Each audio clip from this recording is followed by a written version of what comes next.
प्रदेश की स्थिति बहुत खराब है। आप सब जानती हैं कि ज़्यादा से ज़्यादा जो संघर्ष है वो महिला करती है।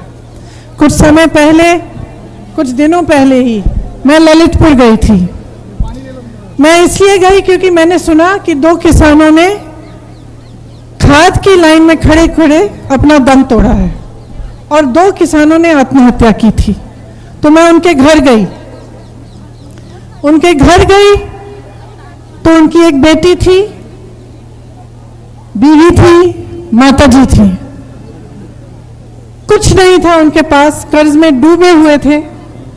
खाद की लाइन में खड़े खड़े न खाना मिला न कुछ मिला। घर नहीं आ पाए क्योंकि उन्होंने सोचा कि अगर लाइन छोड़ेंगे तो एक बार लाइन छूट जाएगी तो खाद नहीं मिलेगी। अच्छी बारिश आई थी पहले, उन्होंने सोचा कि थोड़ा संघर्ष करें। संघर्ष करते करते वहां पे उनकी मृत्यु हुई।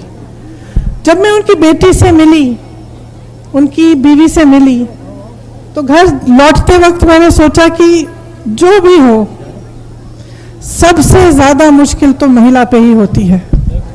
अब वो माँ, वो बेटी अकेली अकेली क्या करे।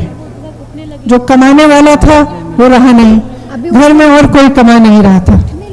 इसी तरह से चाहे कोई भी समस्या हो सामाजिक, उसका पूरा बोझ महिला उठाती है। आप सब अपने घरों में महंगाई का बोझ उठा रही हैं। 250 रुपए की सरसों का तेल मिल रहा है आपको। सरकार कहती है 1 सिलेंडर पकड़ा दो, 1 मुफ्त का सिलेंडर दे दिया और सोचती है कि अपना काम ही खत्म हो गया है। आप उस सिलेंडर को भरवा नहीं पा रहे हैं। नया सिलेंडर 1000 रुपए का मिल रहा है। सरकार ने ये सोच रखा है कि महिलाओं के लिए ये तोहफे देकर सब काम पूरा हो जाएगा।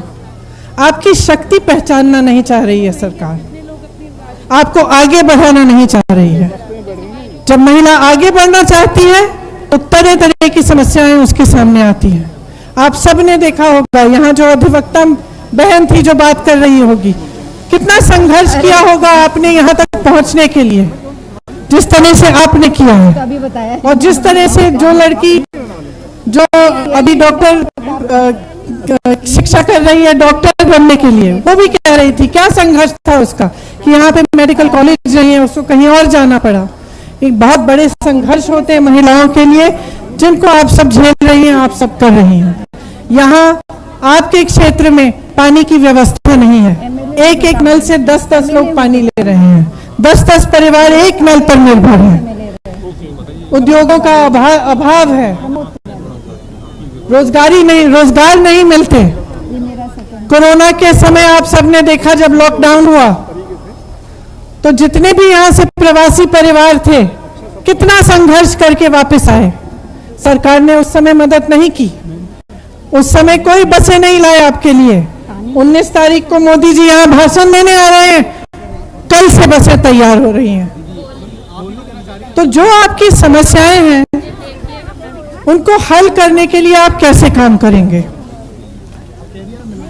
देखिए, ये आपको बहुत अच्छी तरह से समझना पड़ेगा कि आपके लिए कोई और संघर्ष नहीं करेगा। महिला का संघर्ष उसका अपना संघर्ष होता है। उसे अपनी शक्ति पहचाननी पड़ती है और अपनी शक्ति के बल पर उसे संघर्ष करना पड़ता है और लड़ना पड़ता है। अब मैं क्यों कह रही हूं कि 40% महिलाओं को राजनीति में आना चाहिए और इस विधानसभा के चुनाव में खड़ा होना चाहिए? क्यों कह रही हूं? क्योंकि जब तक महिलाएं आपकी तरह राजनीति में नहीं आएंगी, जब तक आगे नहीं बढ़ेंगी, जब तक आपके यहां से विधानसभा की विधायिका नहीं होगी, तब तक आपके लिए आपके पक्ष में नीतियां कैसे बनेगी? एक महिला समझ सकती है, चाहे कहीं से भी हो, चाहे कितनी भी सक्षम हो, वो समझती है कि चाहे आप कुछ भी करें, आप काम करेंगी, बाहर जाएंगी, घर पर आकर आपको घर की जिम्मेदारी लेनी पड़ेगी। अगर आशा बहुएं काम करती हैं, आंगनबाड़ी की महिलाएं काम करती हैं, तो वो काम करने के बाद भी घर की जिम्मेदारी, बच्चों की जिम्मेदारी, कौन क्या खाएगा, कैसे है, सब लोग ठीक हैं, वो उसकी जिम्मेदारी फिर भी बनती है। इसीलिए एक महिला ही एक महिला के लिए नीतियां बना सकती है, क्योंकि वो समझ सकती है कि महिला किस तरह से संघर्ष कर रही है। जब तक महिलाओं की पूरी भागीदारी राजनीति में नहीं होगी, हम अगर आधी आबादी हैं तो कम से कम आधी हमारी भागीदारी होनी चाहिए। जो 40% की भागीदारी हमने कही है वो एक शुरुआत है। हम चाहते हैं कि आगे बढ़कर जो लोकसभा का चुनाव है उसमें आधी महिलाएं लड़ें, ताकि आप सबकी आवाज आगे आए। क्योंकि जब तक हम खुद समाज को बदलने का नहीं ठानेंगे, हम खुद जिम्मेदारी नहीं लेंगे, तो कोई नहीं करेगा। बहुत इंतजार हो गया है। कवि ने भी कहा था, आपने सुना होगा, सुनो द्रौपदी शस्त्र उठा लो, अब गोविंद ना आएंगे। सुनो द्रौपदी शस्त्र उठा लो, अब गोविंद ना आएंगे।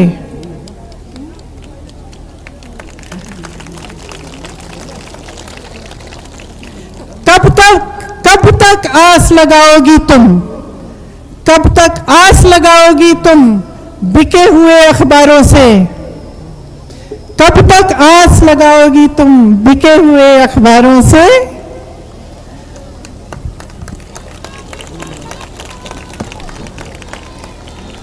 क्या मतलब है इसका? इसका मतलब है कि तुम्हारी लड़ाई लड़ने के लिए कोई नहीं आ रहा है। तुम कब तक आस लगाओगी कि तुम्हारी आवाज कोई और उठाएगा?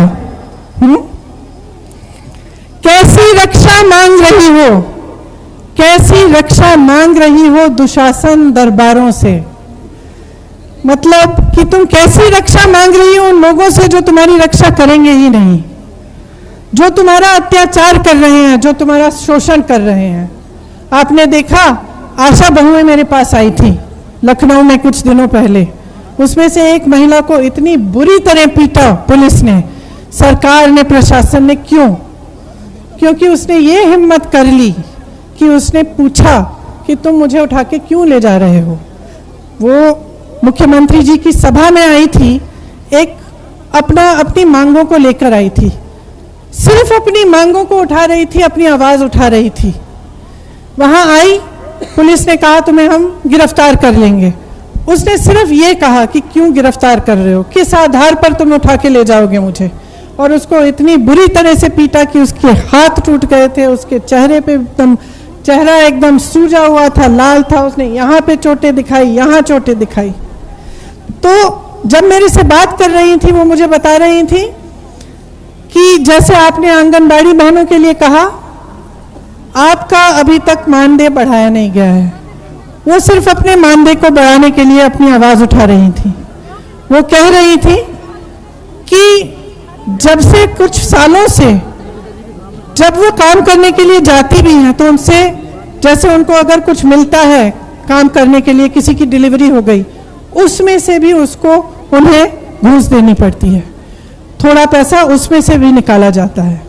तो जब आपका शोषण किया जा रहा है, आप पर अत्याचार किया जा रहा है, तो आप उन्हीं लोगों से क्या अपना हक मांगेंगे तो आपको हक मिलेगा? नहीं मिल सकता ना। जो आपको, जब आप अपनी आवाज उठाते हैं, आपको पीटने वालों से आप हक मांगेंगे तो आपको अपना हक मिलेगा? नहीं मिल सकता। तो इसी तरह से आपको अपने हक के लिए लड़ना पड़ेगा, तो खुद लड़ना पड़ेगा। आप ठहरिए मत, उन लोगों से मत मांगिए जो आपका शोषण करते हैं, आपका अत्याचार करते हैं। लड़की हूं, लड़ सकती हूं का मतलब ये नहीं है कि आप घर पे जाके पति से लड़ें। वो मत करना नहीं तो सब पति मुझसे नाराज हो जाएंगे। इसका मतलब है कि आप अपनी आवाज उठाइए, अपनी जो समस्याएं उनको सुलझाने के लिए खुद खड़े हो जाइए। जैसे ये मजबूत महिलाएं सब जगह, जो ये मेरे से मिलने आई आशा बहू, कितनी मजबूत महिला है कि पुलिस के सामने खड़ी हो गई, इतना पीटा उसको, फिर भी वो मेरे साथ जब बात कर रही थी कह रही थी मैं लड़ूंगी दीदी। तो इसी तरह से आप सबको लड़ना है। और मैं यहां आप सबसे इसलिए बात करने आई हूं क्योंकि मैं कहने आई हूं कि देखिए, अपना मन बना लीजिए। आप आधी आबादी हैं, हर 2 जनों में से एक हैं, तो एकजुट होकर राजनीति में आप अपना हक क्यों नहीं मांग रहे हो? जो सरकार आपके लिए कुछ कर ही नहीं रही है, उसको आगे क्यों बढ़ा रहे हो? जब वोट देने का समय आता है, महिला खड़ी है, आंख बंद करके महिला को वोट दो, एकदम आंख बंद करके, सोचो भी मत, क्योंकि वो महिला तुम्हारे लिए खड़ी रहेगी, वो महिला तुम्हारे लिए संघर्ष करेगी, तुम्हारी लड़ाई लड़ेगी, क्योंकि वो तुम्हारी तरह महिला है, बहन है तुम्हारी। तो राजनीति में आपकी भागीदारी अब सुनिश्चित है। जो पहल कांग्रेस पार्टी ने की है उसको कभी कोई रिवर्स नहीं कर सकता, उसका अंत नहीं हो सकता। अगर इस बार 40% महिलाएं लड़ेंगी, हो सकता है कुछ महिलाएं सक्षम हो, जीत जाएं, कुछ महिलाएं नहीं हो, जीत न पाए, लेकिन लड़ेंगी। और लड़ने से एक बहुत बड़ा बदलाव आएगा समाज में और राजनीति में, क्योंकि वही महिलाएं अगली बार फिर से लड़ेंगी, और अगली बार जब लड़ेंगी तो और भी ज़्यादा सक्षम होकर लड़ेंगी, और कोई ऐसा राजनीतिक दल नहीं होगा जो उनको रोक पाएगा। सबको यही पहल करनी पड़ेगी, आगे जाकर सबको महिला का हक देना पड़ेगा। इसीलिए आप समझ लीजिए कि ये जो हमने ये पहल की है, ये कितनी महत्वपूर्ण है, एक हल्की चीज नहीं है। इसमें आपका हक और आपकी लड़ाई है। यहाँ हमने, आई नीड माई ग्लासेस, यहाँ एक हमने प्रतिज्ञा पत्र बनाया है। इसमें हम क्या क्या कहना चाह रहे हैं, देखिए, कुछ तो ऐसी प्रतिज्ञाएं हैं, इस तरफ भी आ जाती हूँ, कुछ तो ऐसी प्रतिज्ञाएं हैं जो महिलाओं के लिए और पुरुषों के लिए, दोनों के लिए हैं, लेकिन इससे फायदा आपका भी बहुत होगा। पहले मैं वो पढ़ लेती हूँ। तो किसानों का पूरा कर्जा माफ करेंगे, गेहूं और धान 2500 में खरीदा जाएगा, और गन्ने का किसान 400 रुपए पाएगा। आपकी बड़ी बड़ी बिजली के बिल आते हैं, काफी बहनों ने मुझे बताया कि बिजली नहीं आ रही है लेकिन बिल जरूर आ रही है।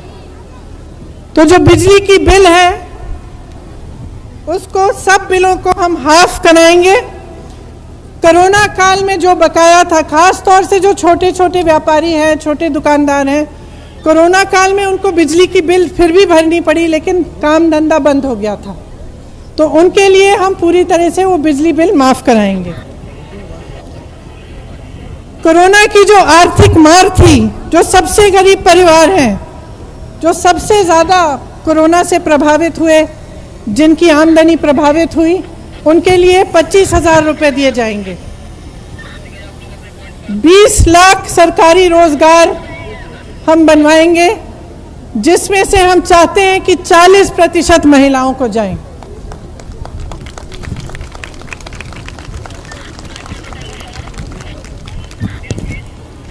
कोई भी बीमारी हो आपको, तो कम से कम 10 लाख तक आपको मुफ्त इलाज दिया जाएगा सरकार द्वारा, चाहे कोई भी बीमारी हो। जो छात्राएं बैठी हैं उनको मालूम है कि क्या है हमारी प्रतिज्ञा उनके लिए। तो किस लिए कहा है हमने कि आपको स्मार्टफोन दिया जाएगा? पढ़ने के लिए और सक्षम बनाने के लिए। आपको आजकल इतने सारी ऑनलाइन कोर्सेज, ऑनलाइन पढ़ाइयाँ होती हैं, उसके लिए, और उसके साथ साथ आपकी सुरक्षा के लिए भी, क्योंकि जब आपके पास मोबाइल फ़ोन है हाथ में, तो कोई समस्या आए आप एकदम फ़ोन कर सकती हैं अपने घर पर, या कोई मदद करने के लिए आ सकता है। इसी तरह से जो स्कूटी की प्रतिज्ञा है, अच्छी लगी मुझे भी अच्छी लगी बहुत।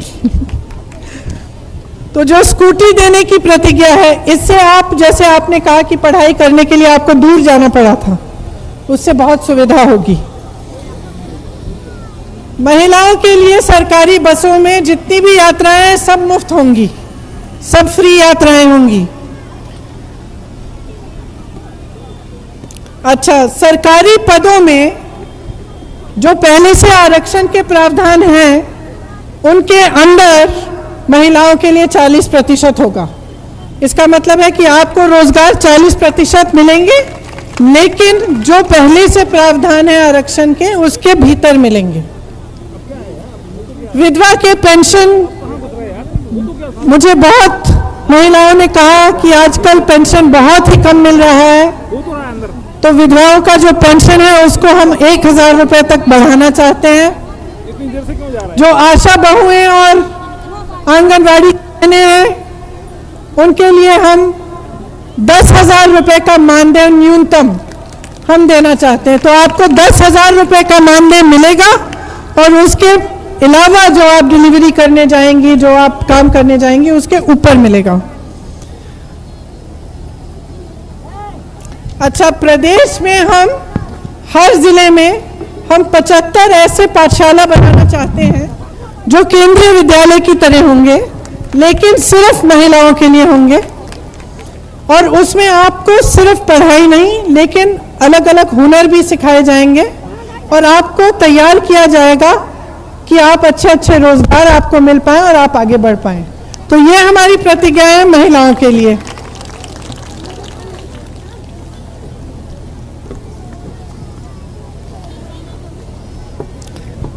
तो देखिए,